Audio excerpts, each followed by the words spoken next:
খাবারের জন্য একটি মাত্র পাইপ আল্লাহ লাগাইছিলেন। পৃথিবীতে সন্তান আসার সঙ্গে সঙ্গে পাইপটা কেটে দেওয়া হলো। এবার কি খাবে? আল্লাহ রাব্বুল আলামিন মায়ের বুক থেকে সন্তানের জন্য এবার সিঙ্গেল সিগন্যাল, তার জন্য সিঙ্গেল কোন লাইন যেটা ছিল কেটে দিয়া মায়ের বুক থেকে সন্তানের জন্য ডাবল লাইন আল্লাহ চালু করে দিলেন। এমন দুধ বানায় দিলেন যা শুধু খাবার নয়, শুধু ফুড ভ্যালু নয়। এই দুধের ভিতরে ক্যালসিয়াম, এর মধ্যে ভিটামিন, এর মধ্যে আয়রন, এর মধ্যে মেডিসিন। দুনিয়ার এই সন্তান ছিল ফি কারারিন মাকিন, সুরক্ষিত জায়গার ভিতরে ছিল। কোনো পলিউশন সেখানে যেতে পারতো না, রোগের জার্ম সেখানে যেতে পারতো না। দুনিয়ায় এলো দূষিত আবহাওয়ার ভিতরে। এই সন্তানকে এখনই অ্যান্টিবায়োটিক খাওয়ালে পরে অসুবিধা হবে। আল্লাহ রাব্বুল আলামিন মায়ের দুধের ভিতরে ঔষধ দিয়া রোগের প্রতিষেধক বানায়া দিলেন। এ হলো আমার আল্লাহ। এ আমার কে? আল্লাহ। জোরে বলেন আল্লাহ। আল্লাহ আল্লাহ রাব্বুল আলামিন মায়ের দুধ দিয়ে সন্তানকে বড় করলেন আর শোনায় দিলেন, খবরদার এই মায়ের সাথে, এই বাপের সাথে নাফরমানি করবি না। মা বাপের জন্য আমার কাছে দোয়া করবে, রব্বির হামহুমা কামা রাব্বায়ানি সাগীরা। সবাই পড়েন আমার সাথে, রব্বির হামহুমা কামা রাব্বায়ানি সাগীরা। আল্লাহ পাক শিখাই দিলেন বান্দারে আমার কাছে দোয়া করায়, আল্লাহ আমার মা বাপ আমাকে ছোটবেলায় যেভাবে স্নেহের কোলে লালন পালন করেছে, এইভাবে আমার মা বাপ তোমার রহমতের কোলে লালন পালন করো। মনে থাকবে ভাইরা? বলেন মনে থাকবে?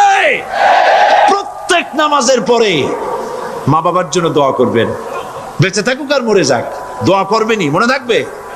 রব্বির হামহুমা কামা রাব্বায়ানি সাগীরা।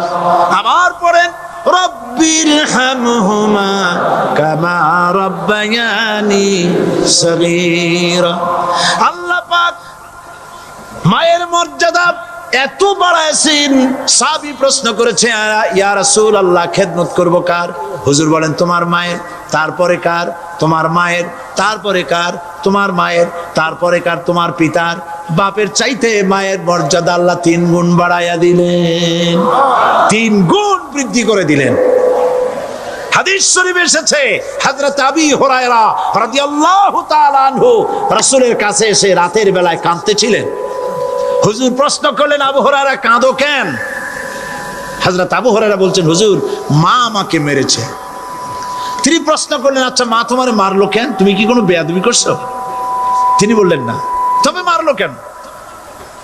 হযরত আবু হুরায়রা বলেন, ইয়া রাসূলুল্লাহ আপনার খেদমত থেকে বাড়ি ফিরতে আমার দেরি হয়ে গিয়েছিল।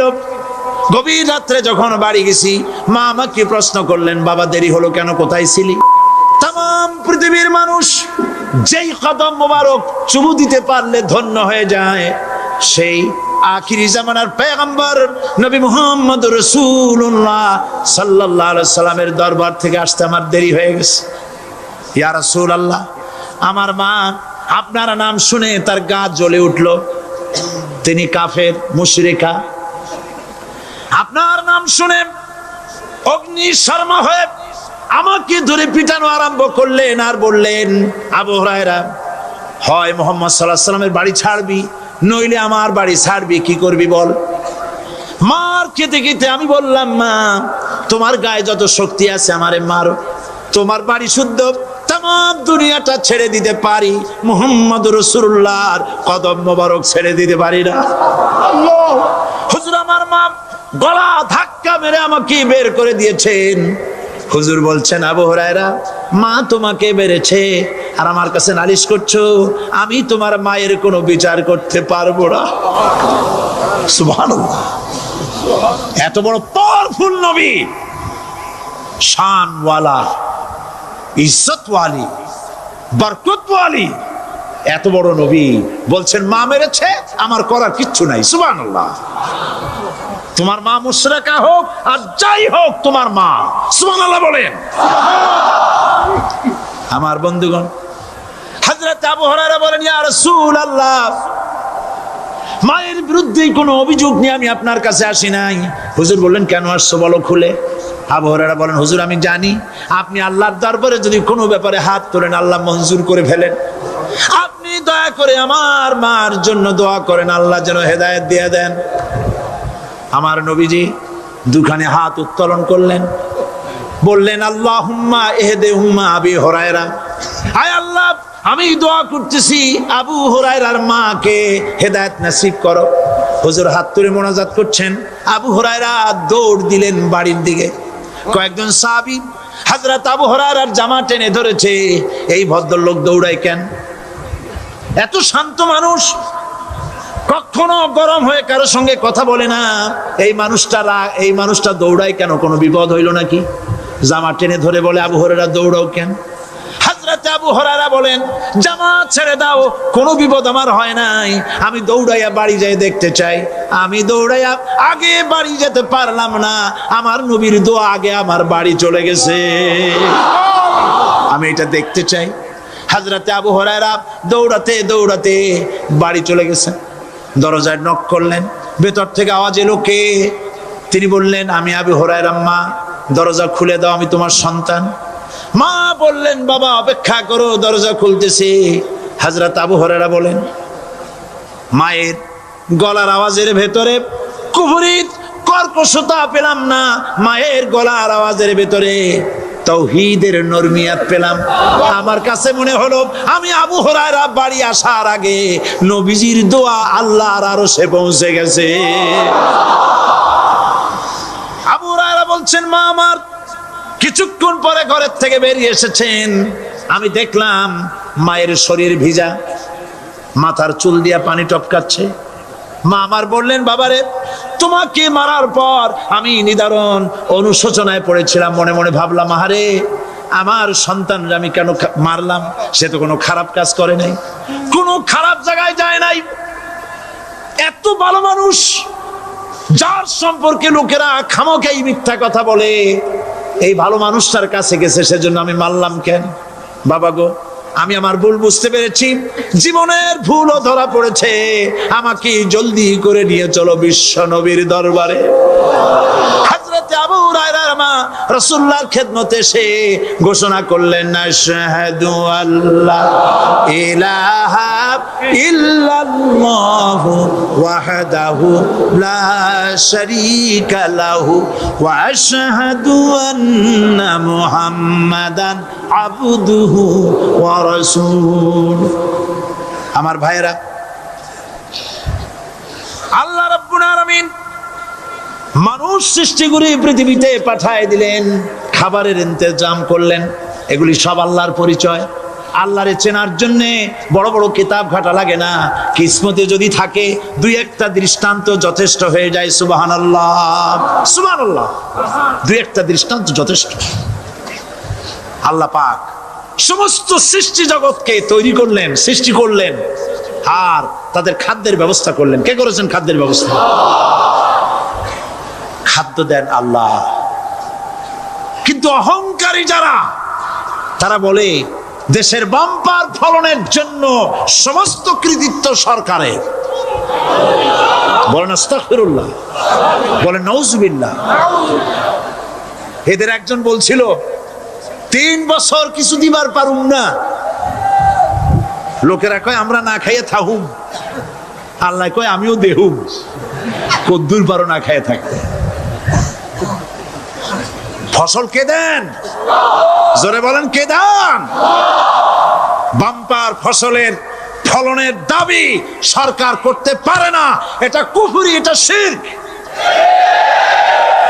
জমিনের ফসল কে দেন? আকাশের বৃষ্টি কার? পানি কার? সার কার? সব আল্লাহ পাক। আল্লাহ পাক কোরআন শরীফে বলেছেন, لئن شكرتم لأزيدنكم ولئن كفرتم إن عذابي لشديد। আমার নিয়ামতের শুকর যদি আদায় করো বাড়ায় দেব, আর যদি কৃতজ্ঞ হও শুকরিয়া আদায় না করো মস্ত বড় শাস্তি দেব। ফসল দেই আমি আর শুকরিয়া আদায় করো তোমার বাজানে, ঠিক কিনা? শুকরিয়া আদায় করে কার? বাজানে।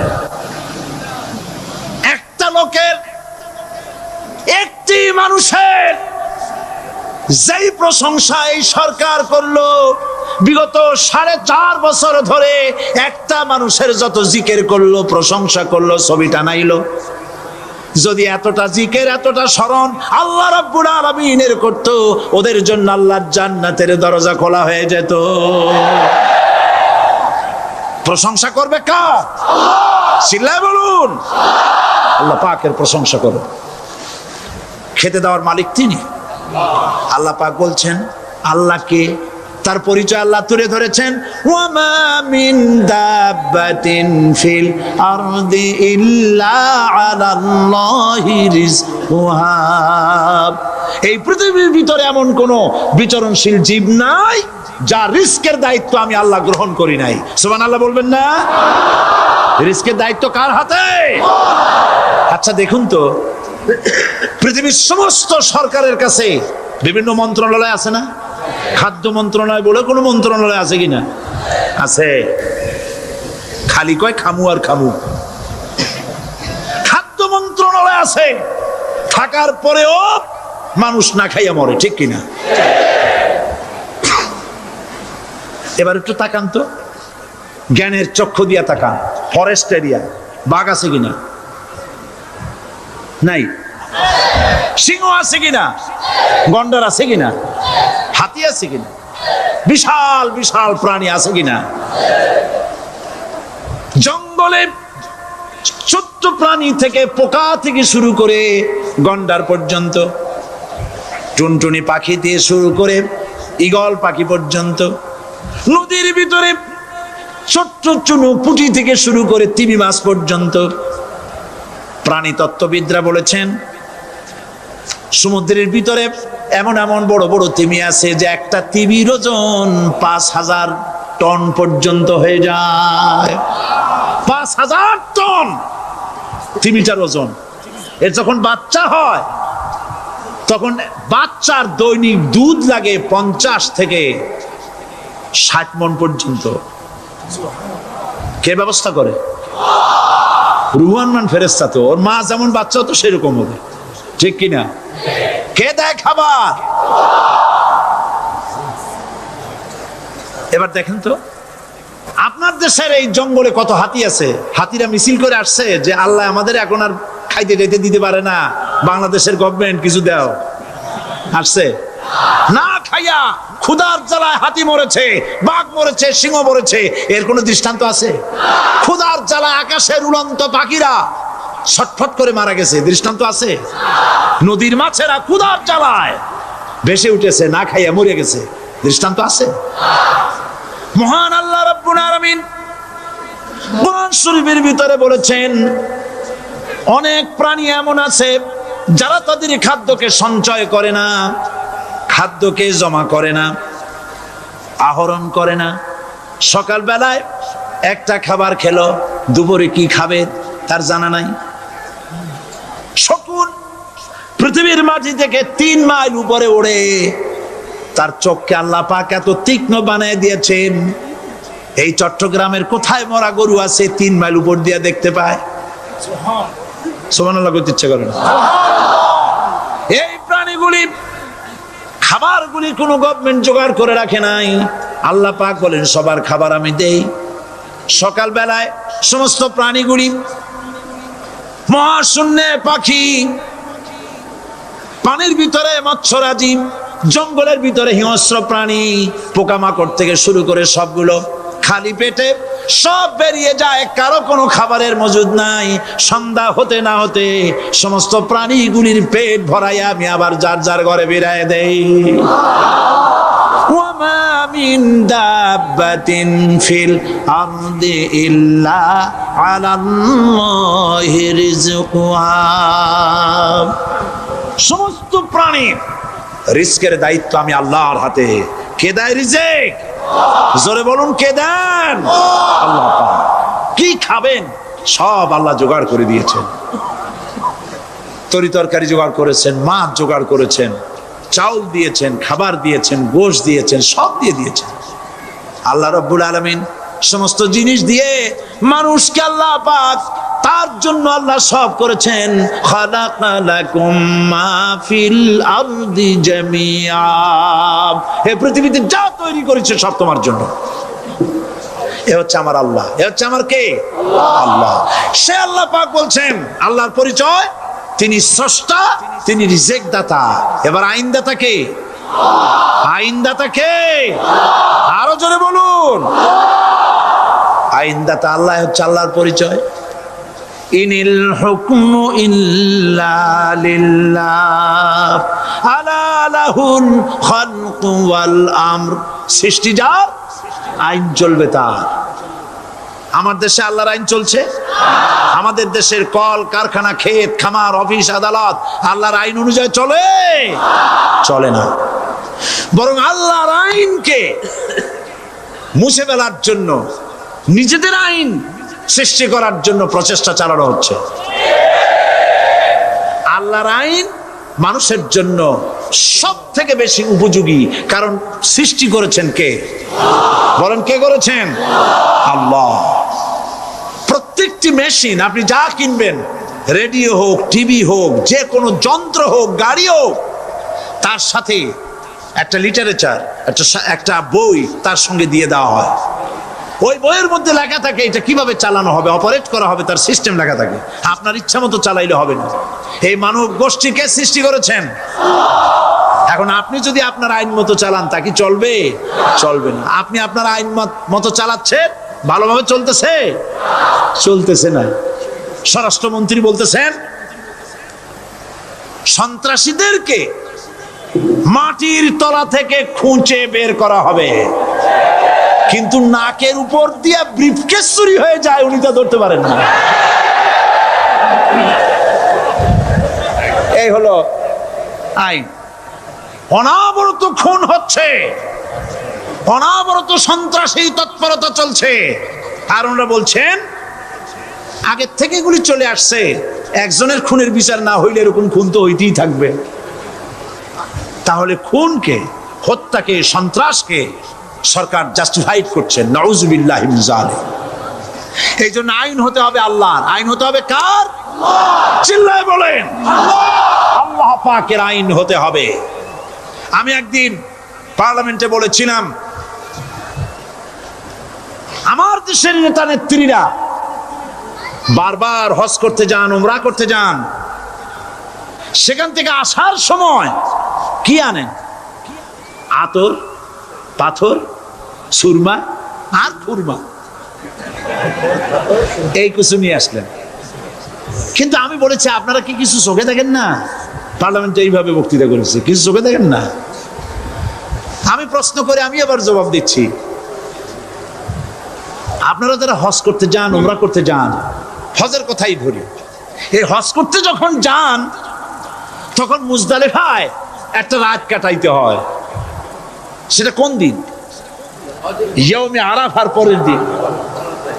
এই মাঠে দালান কোঠা আছে, এখানে বেড়া আছে, শামিয়ানা আছে, পর্দা আছে, তাবু আছে, কিচ্ছু নাই। লক্ষ লক্ষ নারী আর পুরুষ পাশাপাশি শুয়ে থাকে, তাও সুবহানাল্লাহ কইতে ইচ্ছে করে না। সারা রাত জনে জনে পুলিশ পাহারাদার নাই। কিরকম মেয়ে এলো, চাঁদের সৌন্দর্য হার মানায় দিতে পারে এরকম সুন্দরী, এরকম সুন্দরী নারী, সুদর্শন পুরুষ পাশাপাশি রাস্তার ধারে মরুভূমির ভিতরে সারা রাত কাটাচ্ছে। ইয়ৌমে আরাফার পরের রাতটা, একটা রাত পুরা। এভাবে চলতেছে বছরের পর বছর। শতাব্দীর পর শতাব্দী, সহস্রাব্দীর পরে সহস্রাব্দী। আমি প্রশ্ন করি, পৃথিবীর ইতিহাসে কেউ কি এমন কথা বলতে পেরেছে, লিখতে পেরেছে যে মুজদালিফার রাতে সেখান থেকে 10টা নারী হাইজ্যাক হয়েছে, 5টা নারী লাঞ্ছিত হয়েছে, বলতে পারবে? গভীর রাত্রে পুরুষ সঙ্গী ছাড়া সুন্দরী রমণী, যুবতী রমণী একাকিনী নিজের ঘর ছেড়ে আল্লাহর ঘরে তওয়াব করতে আসে। তওয়াব সেরে তাহাজ্জুদের নামাজ পড়ে আল্লাহর কাছে মোনাজাত করে একা একা হাজার হাজার লাখো পুরুষের ভিতর থেকে আপন ঘরে ফিরে যায়। কারো বাবার হিম্মত নাই একবার তাকায় সে তো রূপ উপভোগ করার জন্য আবার তাকায়, অথবা তার আঁচল ধরে টান মারে। আছে ইতিহাস? কথা কন না কেন? সুন্দরী একটা মাইয়া মক্কা থেকে মদিনা থেকে পাওয়া যায় না, 15 দিন হয়ে গেছে। হয়েছে কখনো? এবার জবাব দেন, কেন হয় না? কেন হয় না? আমার দেশের মেয়েরা রাস্তা দিয়ে হাঁটতে পারে না। হাই স্কুল মেয়েদের, হাই স্কুল মেয়েদের কলেজ যখন ছুটি হয়, তথাকথিত সোনার ছেলেরা গেটের সামনে এতিমের মতো কাড়ায় থাকে। অনবরত হাইজ্যাক হচ্ছে, ধর্ষণের সেঞ্চুরি হচ্ছে। আর ওখানে হয় না কেন? ওখানে হয় না এই কারণে এই কোরআনের আইন আল্লাহ রাব্বুল আলামিন যে আইন দিয়েছেন, ওখানে আইন বলবৎ আছে। আছে নাকি? আমানতের মাল আপনি আপনার ইচ্ছা মতো খরচ করতে পারবেন না। আমানতের মাল কি ইচ্ছা মতো খরচ করা যায়? যায় না। আমানতের মালকে খরচ করতে হলে মূল মালিকের ইচ্ছা অনুযায়ী খরচ করতে হবে। মূল মালিককে আল্লাহ রাব্বুল আলামিন বলছেন, ইন্নাল্লাহা ইশতারা মিনাল মুমিনিনা আনফুসাহুম ওয়া আমওয়ালাহুম বিআন্না লাহুমুল জান্নাহ। আমি আমার মুমিনের জান এবং মালকে খরিদ করে নিয়েছি, বিনিময় জান্নাত দিয়ে দিয়েছি। তোমার কাছে যে জান আছে, মাল আছে, এটা তোমার নয়, এটা আমার আমানত তোমার কাছে। সুতরাং এই আমানত খরচ করতে হবে মূল মালিকের ইচ্ছা অনুযায়ী। সমাজের এক শ্রেণীর লোক প্রচুর বিত্তের মালিক হবে, সমাজের এক শ্রেণীর লোক প্রচুর বিত্ত এবং সম্পদের মালিক হয়ে ভোগ বিলাসের আনন্দের স্রোতে ভেসে যেতে থাকবে, নিজেকে ভাসিয়ে দেবে। আর এক শ্রেণীর লোক অনাহারে অর্ধাহারে কষ্ট করবে। এ বিধান ইসলামের নয়। কেউ থাকবে 10 তলায় আর কেউ থাকবে গাছতলায়, কেউ খাবে পোলাও কোরমা বিরিয়ানি আর কারো কিসমতে মরুচ পোড়াও হবে না। এ বিধান আল্লাহর নয়। ইসলামের বিধান হচ্ছে এই যে আল্লাহ যে সব সম্পদ মানুষকে দান করেছেন, এই সম্পদের ভিতরে বিত্তহীনদের অধিকার রাখা হয়েছে। বিত্তহীন যারা গরিব, যাদের কিছু নাই, তারা আপনার করুণার পাত্র নয়। কি বলেন? তারা কি ধনীদের করুণার পাত্র?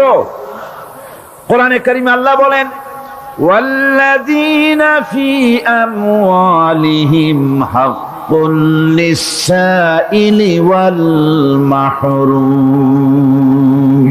ধনীদের সম্পদের ভেতরে গরিবদের, বিত্তহীনদের অধিকার রয়েছে। সে অধিকার আদায় করে দাও। দান করা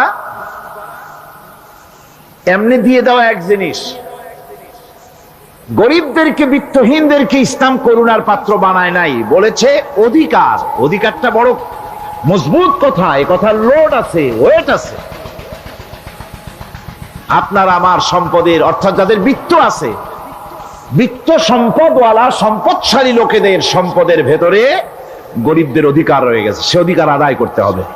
ইসলাম সকল মানুষের দারিদ্র দূর করে বেঁচে থাকার মৌলিক অধিকার প্রতিষ্ঠিত করেছে। রাসূল করিম সাল্লাল্লাহু আলাইহি ওয়াসাল্লাম বলেছেন, লাইসা লি ইবনি আদম হাক্কুন সিওয়া হাযিহিল খিসাল।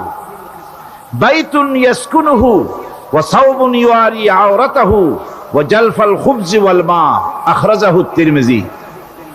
তিরমিজি শরীফের হাদিসের ভেতরে এসেছে, রাসূল করিম সাল্লাল্লাহু আলাইহি ওয়াসাল্লাম বলেছেন, প্রত্যেকটি বনি আদমের তার বাস করার জন্য একটা গৃহ, এবং লজ্জা ঢাকার জন্য, শীত নিবারণের জন্য তার বস্ত্র, আর ক্ষুধা মিটাবার জন্য তার পানি আর রুটি ইত্যাদির ব্যবস্থা করতে হবে, চাই সে মুসলমান হোক আর হিন্দু হোক আর খ্রিস্টান হোক। বনি আদম, আদমের সন্তান যে মানুষ, যে তার এই অধিকার ইসলাম প্রতিষ্ঠিত করেছে। আজ বলা হচ্ছে খাদ্য, বস্ত্র, বাসস্থান সমাধান দেবে অমুকরা তমুকরা, এরকমের স্লোগান হয় না? ওরা দিতে পারবে না, ওরা দিতে পারে নাই। খাদ্য, বস্ত্র, শিক্ষা, চিকিৎসা, বাসস্থানের গ্যারান্টি দিয়েছে কোরআন, দিয়েছে আল্লাহ রসুল জনাব মুহাম্মদ রাসূলুল্লাহ সাল্লাল্লাহু আলাইহি ওয়াসাল্লাম। ইসলাম অর্থনৈতিক নিরাপত্তার জন্য যে সব পন্থা অবলম্বন করেছে, সেটা হচ্ছে যে সমাজের কর্মক্ষম সকল ব্যক্তি রুজির জন্য পরিশ্রম করবে, কেউ বসে থাকতে পারবে না। এটা হচ্ছে ইসলামের নিয়ম, কেউ বসে থাকতে পারবে না। কোরআনে কারীম বলছে, ফাইদা কুদিয়াতিস সালাতু ফান্তাশিরু ফিল আরদ ওয়াবতাগু মিন ফাদলিল্লাহ। ফাইদা কুদিয়াতিস সালাত, যখন তোমার নামাজ সম্পূর্ণ হয়ে গেল, ফান্তাশিরু ফিল আরদ, ছড়িয়ে পড়ো আমার জমিনের উপরে, ওয়াবতাগু মিন ফাদলিল্লাহ, আর আমার অনুগ্রহ অনুসন্ধান করো। রুজি কামানো কোনো খারাপ জিনিস না। কেউ মনে করে সারাদিন বসে বসে আল্লাহর জিকির করব, কেউ দুনিয়াটারে ঝামেলা মনে করে জঙ্গলে চলে যেতে চায়। এটা নিয়ম না।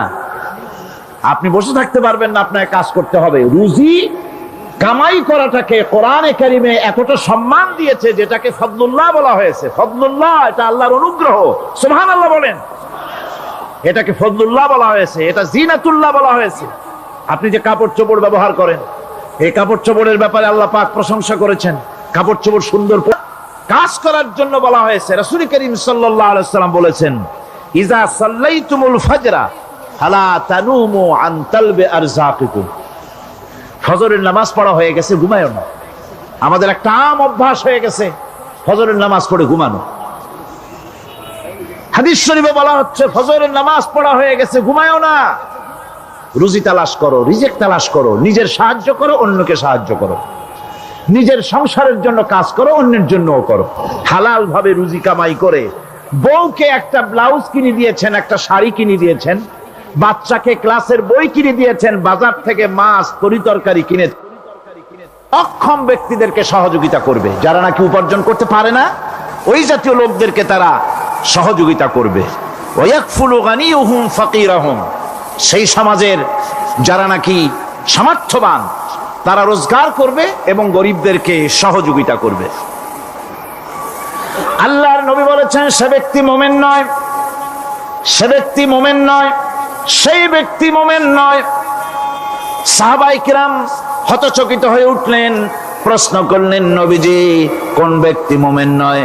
আল্লাহর নবী বলেন, যেই ব্যক্তি পেট পুরে আরাম করে ঘুমায় গেল, এ কথা জানার পর যে তার প্রতিবেশী না খেয়ে শুয়ে আছে, ক্ষুধার যন্ত্রণায় কাতরাচ্ছে, এ কথা জানার পরে যেই মুসলমান ব্যক্তি আরাম করে পেট ভরে খেয়ে ঘুমায়, সে কখনো মুমিনের দাবি করতে পারে না, মুমিন হতে পারে না। কত বড় কথা! ইসলাম মানুষকে তাগিদ করেছে তার প্রতিবেশীর উপরে লক্ষ্য রাখার জন্য, তার প্রতিবেশীকে লক্ষ্য রাখার জন্য, গরিব মানুষের প্রতি লক্ষ্য রাখার জন্য। রাসূল করিম সাল্লাল্লাহু আলাইহি ওয়াসাল্লাম বলছেন, আইয়ু রাজুলিন মাতা দিয়ান বাইনা আগনিয়ায় ফাকাদ বারিয়াত মিনহুম জিম্মাতুল্লাহি ওয়া রাসূলুহু। আল্লাহর নবী বলেন, কোন ধনী ব্যক্তিদের মাঝে কোন গরিব প্রতিবেশী যদি না খেয়ে মারা যায়, তাহলে ওই এলাকার বিত্তশালী লোকদের সাথে আল্লাহর সমস্ত সম্পর্ক, রাসূলের সব সম্পর্ক ছিন্ন হয়ে যায়।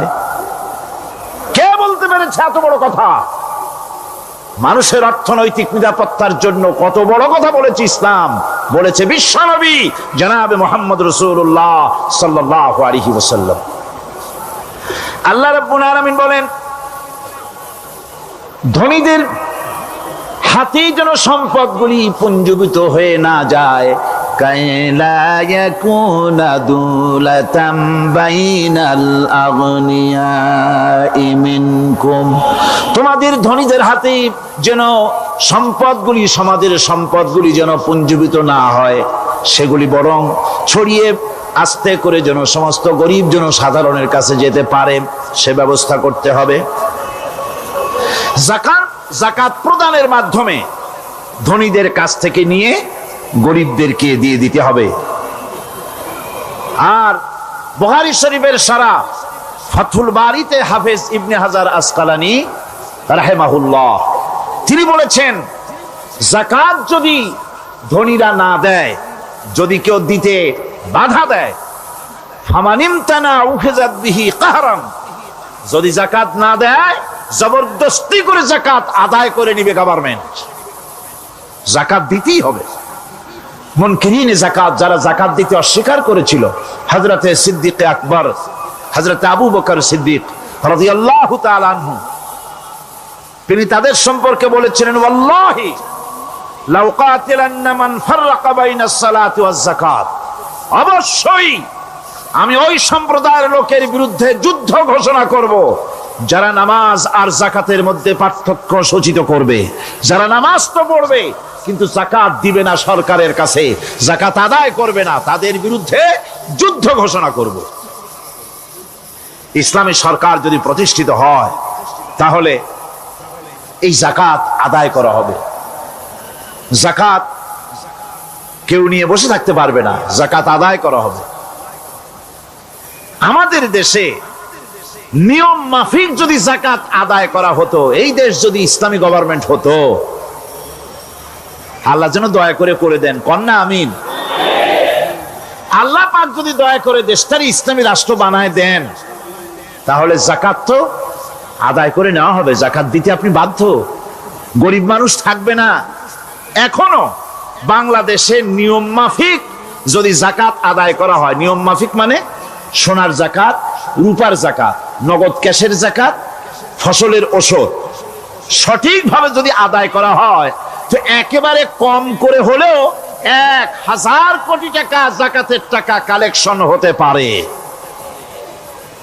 এটা কি কম কথা? 1000 কোটি টাকা, এই টাকা আদায় করা হচ্ছে না। এই টাকা আদায় না করার কারণে যে শূন্যতার সৃষ্টি হচ্ছে, এই ভ্যাকুয়ামকে পূর্ণ করার জন্য এগিয়ে এসেছে 7 সমুদ্র 13 নদীর উপর থেকে এনজিওরা।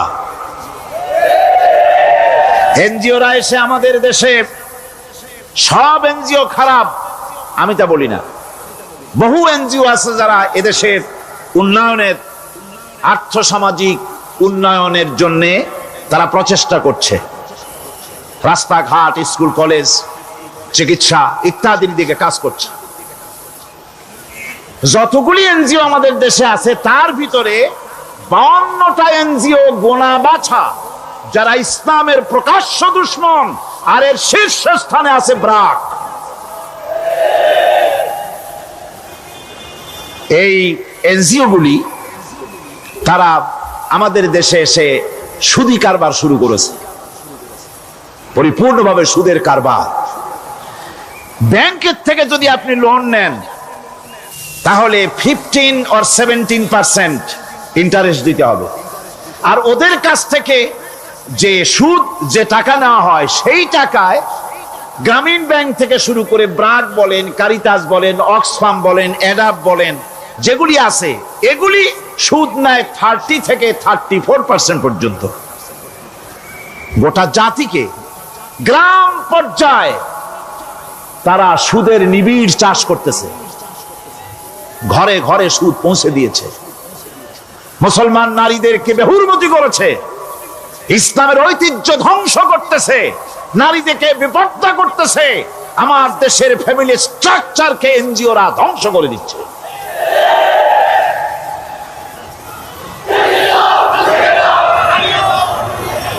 সুতরাং এনজিওরা এই সুযোগটা পেত না। যদি জাকাত কালেকশন করা হতো আর জাকাত দিয়ে জাকাত যে সব জায়গায় খরচ করতে হয় সেই খরচ করার জায়গাগুলিতে সঠিকভাবে যদি ব্যয় করা হতো এই অবস্থা হতো না। বাংলাদেশে সম্পদের অভাব নাই। যারা বলে বাংলাদেশ গরিব, আমি তাদের সাথে একমত নই। আক্ষরিক অর্থে বাংলাদেশ গরিব নয়, বাংলাদেশে সম্পদ আছে। বাংলাদেশে যে জিনিসটার অভাব সেটা হচ্ছে ইনসাফ ভিত্তিক বন্টনের অভাব। এখানে কেউ তো 1000 বিঘা জমির মালিক, বিঘা বোঝেন না কি কন আপনারা? কানি। কেউ তো 1000 কানির মালিক, আর কারো তো রান্নাঘর উঠাবার জায়গা নাই। কথাটা ঠিক কিনা? কেউ তো শত শত কোটি টাকা, কত কোটি টাকা যে আছে তা হিসাব করে মাসখানেক লাগবে, গুনিয়া খুলাইতে পারবে না। আর কারো তো একটা ট্যাবলেট কেনার পয়সা নাই। সুতরাং আমার দেশে যেভাবে গরিব বলা হয় আক্ষরিক অর্থে ওইভাবে আমার দেশ গরিব নয়। আমাদের দেশে সম্পদ আছে, বহুত জমি অনাবাদি ফেলে রাখা হয়েছে। রাসূল করিম সাল্লাল্লাহু আলাইহি ওয়াসাল্লাম বলেছেন, সেই ব্যক্তির জমিন রাখার অধিকার নাই যে ব্যক্তি তা চাষের আওতায় না আনে। আছে না বহুত জমি পড়িয়া? আবাদযোগ্য জমি আমাদের দেশে আছে যা, তার 2,40,00,000 একর। আমাদের ভূমি সম্পদ রয়েছে, বনজ সম্পদ যা আছে সেটা হচ্ছে 32,53,860 একর জুড়ে বিরাট বনজ সম্পদ আমাদের আছে। ভূমি সম্পদ আছে, বনজ সম্পদ আছে। আমাদের রয়েছে পানি সম্পদ, প্রায় 250 নদী, 3,600 বর্গ মাইল জুড়ে নদীগুলো প্রবাহিত আছে। আমাদের পানি সম্পদ আছে। আমাদের গ্যাস সম্পদ আছে, যে গ্যাস অন্তত 100 বছর চলতে পারে। প্রত্যেক বাড়িতে বাড়িতে গ্যাসের সংযোগ দিলেও 100 বছরে ফুরাবে না। আলহামদুলিল্লাহ কইতে ইচ্ছা করে না? জোরে কোন আলহামদুলিল্লাহ। আমাদের গ্যাস সম্পদ রয়েছে, আমাদের মৎস্য সম্পদ আছে, পশু সম্পদ আছে, কৃষি সম্পদ আছে, আরো রয়েছে বিপুল জনশক্তি। জনশক্তিকে আজ সবচাইতে বার্ডেন মনে করা হয়। জনশক্তিকে বলা হয় বাংলাদেশের সবচাইতে বড় সমস্যা, জনশক্তি সমস্যা। এটা হচ্ছে যে সরকার আসে তারই ভূতে পায়, যে যায় লঙ্কা সে আর মানুষ হালে ফেরে না, মানুষগুলি তার জন্য জ্বালা। অথচ এই মানব শক্তি হচ্ছে শ্রেষ্ঠ শক্তি। ইউনিভার্সিটি জনমের মতো না বাড়াইয়া, এখন তো ইউনিভার্সিটি দাবি করতেছে সকলে, গ্রামে গঞ্জে থানায় রান্নাঘরে সব জায়গায় কয় আমাদের ইউনিভার্সিটি দাও। আর ইউনিভার্সিটির ফজিলত কি তা তো আমরা দেখতেইছি। এর থেকে বেশি করে পলিটেকনিক ইনস্টিটিউট, ভোকেশনাল ইনস্টিটিউট ইত্যাদি যদি বানানো হতো, ভিক্ষার হাতকে কর্মীর হাতে যদি পরিণত করা যেত, মানুষগুলিকে যদি কর্মক্ষম করা যেত, তাদেরকে যদি মডার্ন টেকনোলজি যদি শিক্ষা দেওয়া যেত, তাহলে এই মানব শক্তি রপ্তানি করে বা পৃথিবীর বিভিন্ন দেশ থেকে মূল্যবান বৈদেশিক মুদ্রা অর্জন করা যায়। সেটা না করে মানুষ হইছে জ্বালা, জনমের মতো এদেরকে মারো। এটা হচ্ছে ট্রেনের 3rd ক্লাস প্যাসেঞ্জার্স মেন্টালিটি। সেটা কিরকম? সেটা হচ্ছে ট্রেনে যখন মানুষ চলে 3য় শ্রেণীতে, একবার উঠে বসলে সে অন্যের জন্য জায়গা ছাড়ে না। জায়গা খালি আছে, আরেকজন এসে বললে ভাই আমার একটু বসতে দাও, কয় না ভাই এখানে লোক আছে। আসলে কিন্তু লোক নাই। আপনি যদি বলেন যে সেই লোক আসলে আমি জায়গা ছেড়ে দেবো, ততক্ষণ তো বসি। আপনি বসলেন, এরপরে আপনি তো বুঝছেন যে লোকটা ফাঁকিতেছে, ওই চিন্তা আপনার মধ্যেও ঢুকবে। আর একজন আসবে, বসার জায়গা আছে, আপনি বলবেন না এখানে জায়গা নাই। ট্রেনের 3rd ক্লাস প্যাসেঞ্জারদের যে মানসিকতা, বর্তমান মুসলিম দেশগুলির সরকার প্রধানেরা ঠিক ট্রেনের 3rd ক্লাস প্যাসেঞ্জারদের চাইতেও 3rd ক্লাস। মানব শক্তিকে কাজে লাগাবার চিন্তা না করে উল্টা চিন্তা তারা করছেন। এত সম্পদ থাকা সত্ত্বেও বাংলাদেশ আজ যে অভাব সৃষ্টি হয়েছে তা কৃত্রিম। এবং তা সৃষ্টি হয়েছে এটা এর একমাত্র দায়ী এর জন্য রাজনৈতিক ষড়যন্ত্র। রাজনৈতিক ষড়যন্ত্রের কারণেই এই অভাব সৃষ্টি হয়েছে। গোড়া থেকেই আমাদের দেশটি ষড়যন্ত্রের শিকার। প্রথমে ব্রিটিশ বেনিয়ারা 200 বছর পর্যন্ত গোলামীর জিনজির পরিয়ে দিয়েছে। 200 বছর গোলামীর পর দ্বিজাতি তত্ত্ব এবং মুসলিম সংখ্যাগরিষ্ঠতার ভিত্তিতে 47-এর আজাদি, তারপর পশ্চিমাদের শোষণ বঞ্চনা থেকে মুক্তি লাভের জন্য 71-এর আজাদি, এরপরে দেশের 90% হচ্ছে মুসলমান। 90% কারা? চিল্লায় বলেন না কারা? পৃথিবীর এই দ্বিতীয় বৃহত্তম মুসলিম জনগোষ্ঠীকে খ্রিস্টান আর ইহুদিরা তারা চেয়েছে জনগণকে খ্রিস্টান বানাতে। আমাদের দেশের জনগণকে তারা চায় খ্রিস্টান বানাতে। যারা কমিউনিস্ট তারা চায় আমাদেরকে নাস্তিক বানাতে। আর পার্শ্ববর্তী দেশের পেইড এজেন্ট যারা আমাদের দেশে আছে তারা চায় পৃথিবীর নিকৃষ্টতম কুহুরি মতবাদ, ধর্ম নিরপেক্ষ মতবাদের মাধ্যমে গোটা জাতিকে ধর্ম থেকে দূরে সরিয়ে দিতে চায়। সুতরাং এই ষড়যন্ত্রের শিকার হয়ে আছে বাংলাদেশ। বাংলাদেশের এই আর্থসামাজিক প্রেক্ষাপটে ইসলামের বিধান ছাড়া, আল্লাহর দেওয়া বিধান ছাড়া এর কোনো মুক্তি নাই, এর নাজাতের কোনো পথ নাই। আল্লাহ রাসূল ক্ষমতা আরোহণ করলেন, রাষ্ট্রের মালিক হলেন, প্রেসিডেন্ট হলেন। রাসূলুল্লাহ কি হলেন? আল্লাহর নবী প্রেসিডেন্ট হলেন। সমাজের গরিব দুঃখীদের ব্যাপারে নবীজি বললেন, মান তারাকা মালান ফালওয়ারসাতিহি ওয়া মান তারাকা দিয়ান আও কুল্লা ফালিয়াতিনি ফাইন্না মাওলাহু, রাওয়াহুল বুখারী। নবীজি বলেন, যে ব্যক্তি মারা গেল, মরে যাওয়ার পর তার যে সম্পদ থাকবে, এই সম্পদগুলি সে যে সন্তান স্ত্রী পুত্র যাদের রেখে গেছে তা তাদের জন্যে। আর যদি সে ঋণগ্রস্ত, যদি ঋণ অবস্থায় সংসারকে রেখে যে থাকে, তাহলে তার ঋণের বোঝা, ঋণের পরিশোধের দায়িত্ব আমি মুহাম্মদ সাল্লাল্লাহু আলাইহি ওয়াসাল্লাম নিয়ে নিলাম। সমাজের যার কোনো অভিভাবক নাই তার অভিভাবক আমি মুহাম্মদ সাল্লাল্লাহু আলাইহি ওয়াসাল্লাম। যার কোনো অভিভাবক নাই সেজন্য আমার কাছে চলে আসে।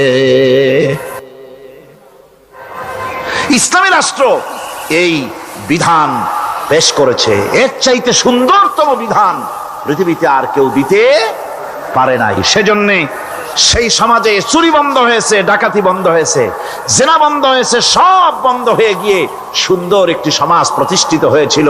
আর রাসূল বলেছিলেন, খাইরুল কুরুনে কারনি, সর্বশ্রেষ্ঠ যুগ হলো আমার যুগ। সুবহানাল্লাহি বিহামদিহি।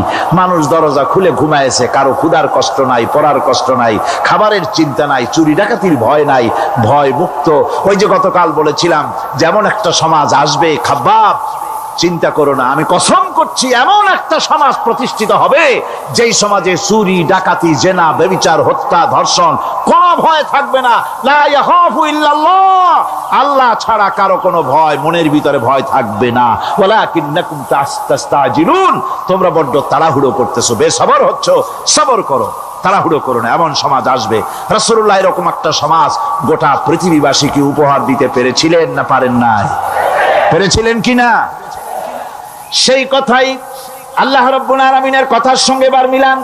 লাইসাল বিররা আন তুওয়াল্লু বুজুহাকুম কিবালাল মাশরিকি ওয়াল মাগরিব, পূর্ব পশ্চিমে কত মাথা ঘুরালে, চেহারা ঘুরালে এটাই কিন্তু তোমার পুণ্যবান হওয়ার জন্য, নেককার হওয়ার জন্য যথেষ্ট নয়। বরং যথেষ্ট হলো আল্লাহর প্রতি ঈমান আনো, কিতাবের প্রতি, পরকালের প্রতি, ফেরেশতার প্রতি, নবীদের পরে ঈমান আনো।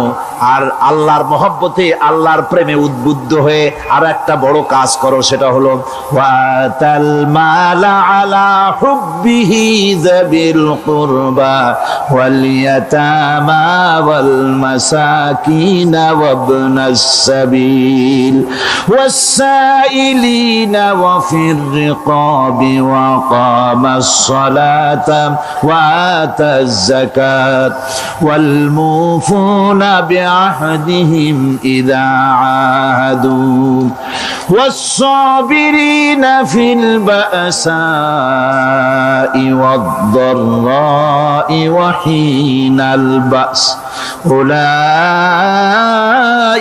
الذين صدقوا وأولئك هم المتقون।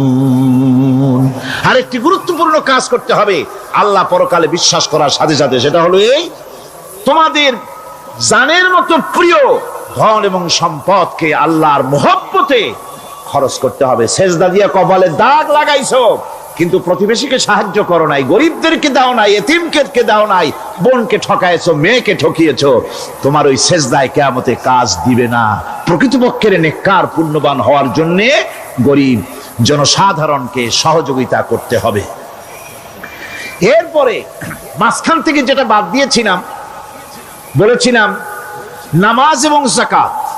আমি যাকাতটা কালকে আগে নিয়ে এসেছিলাম, নামাজটা ছিল আগে। সেই নামাজটা যেহেতু আলাদা একটা বিষয় হবে আর যাকাতটা সাদকার সাথে সামঞ্জস্য আছে, সেই জন্য যাকাত আর সাদাকার কথাটা একসঙ্গে মিলাই বলেছিলাম। এখন শুরু করছি নামাজ। সালাত, সালাত এর আবিধানিক অর্থ হচ্ছে কোন জিনিসের দিকে মুখ ফিরানো। সালাতের অর্থ হচ্ছে নিকটবর্তী হওয়া, মুখ ঘুরানো, মুতাওয়াজ্জা হওয়া। ওই যে হযরত ইব্রাহিম আলাইহিস সালাম বলেছিলেন, ইন্নী ওয়াজ্জাহতু ওয়াজহিয়া লিল্লাযী ফাতারাস সামাওয়াতি ওয়াল আরদ। জানেন আপনারা? পড়েন, ইন্নী ওয়াজ্জাহতু ওয়াজহিয়া লিল্লাযী ফাতারাস সামাওয়াতি ওয়াল আরদা হানিফা ওয়া মা আনা মিনাল মুশরিকিন। নিশ্চয় আমার মুখ ঘুরায় দিলাম কার দিকে? যিনি আকাশ এবং জমিনের স্রষ্টা, সব কিছুর মালিক যিনি, তার দিকে আমি মুতাওয়াজ্জা হলাম। নামাজের অর্থই হচ্ছে মুতাওয়াজ্জা হওয়া, মুখ ঘুরিয়ে দেওয়া, চেহারা ঘুরিয়ে দেওয়া। আর নামাজের আরেক অর্থ হচ্ছে নিকটবর্তী থেকে আরো নিকটবর্তী হওয়া। আমরা কি নিকটবর্তী হতে চাই? না বুঝলে কবেন কি? নিকটবর্তী হইতে চাই কার? আল্লাহর। আমরা কি আল্লাহর নিকটবর্তী হতে চাই? আল্লাহ রাব্বুল আলামিন বলেন, নিকটবর্তী হতে হলে ওয়াসজুদ ওয়াকতারিব, সেজদা দাও আর সেজদার মাধ্যমে আমার নিকটবর্তী হয়ে যাও। সেজদা দিলেই আল্লাহর নিকটবর্তী হওয়া যায়। কোন সুবহানাল্লাহ। সাহাবী, আল্লাহ নবীর সাহাবী প্রশ্ন করেছেন, নবীজি, বান্দা কখন আল্লাহর নিকটবর্তী হয়ে যায়? নবীজি বলেছেন, বান্দা যখন সেজদা দেয় তখন আল্লাহর বান্দার মাঝে কোনো হিজাব থাকে না, একদম আল্লাহ পাকের নিকটবর্তী হয়ে যায় বান্দা যখন সেজদায় পড়ে যায়। সুতরাং নামাজ হচ্ছে নিকটবর্তী হওয়া, সালাত এটা হচ্ছে নিকটবর্তী হওয়া। নামাজ ফরজ হওয়ার কারণ হচ্ছে এই যে মানুষ আল্লাহর বান্দা বা গোলাম হিসেবে সৃষ্টি হয়েছে, তাই একমুখী হয়ে রবের বন্দিগি করা এটা হচ্ছে তার স্বাভাবিক একটা প্রকৃতি। আল্লাহ রাব্বুল আলামিন এই প্রকৃতির দাবি মিটাবার জন্যই নামাজের ব্যবস্থা করেছেন। মানুষের ফিতরত, মানুষের নেচার, মানুষের ফিতরত হচ্ছে এই যে কারো না কারো কাছে মাথা নত করা, হাত জোড় করা, মাথা নত করা, সার্বভৌমত্বের মালিক কাউকে মনে করা। হাত জোড় করতে হলে, মাথা নত করতে হলে সার্বভৌমত্বের মালিক হিসেবে কাউকে গ্রহণ করতে হলে আল্লাহর বিকল্প কেউ আছে নাকি? ইসলামের মূল দাওয়াতটা হলো ফিতরাত অনুযায়ী দাওয়াত দেওয়া হয়েছে, মানুষ যেন মাথা নত করে গোলামি করে। এজন্য আল্লাহ রাব্বুল আলামিন বলেছেন যে আমি মানুষ এবং জিনকে সৃষ্টি করেছি, তার কারণটাই হলো মা খালাকতুল জিন্না ওয়াল ইনসা ইল্লা লিয়াবুদুন। মানুষ আর জিন জাতিকে সৃষ্টি করা হয়েছে ইবাদতের জন্য, গোলামির জন্য। ইবাদত আর গোলামি এটাই করতে হবে, গোলামি করতে হবে, দাসত্ব করতে হবে। আর এই দাসত্ব আল্লাহর আনুগত্যই গোলামির দাওয়াত দিয়েছেন দুনিয়ার সব নবীরা। কোন নবী বলেন নাই যে আমার গোলামি করো। কেউ বলেছেন? বলেন জোরে, কেউ বলেছেন? আল্লাহ পাক বলেন ওয়ালাকাদ বা'আসনা ফি কুল্লি উম্মাতির রাসূলা আনি ইবুদুল্লাহা ওয়াজতানিবুত তাগুত।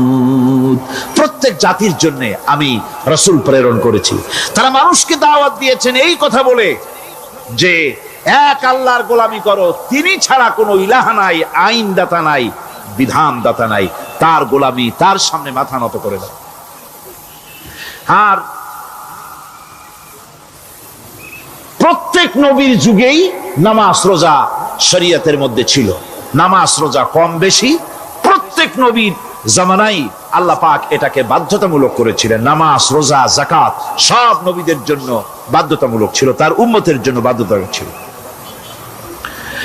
নামাজ হচ্ছে তাওহীদের অবশ্যম্ভাবী এক বহির্প্রকাশ।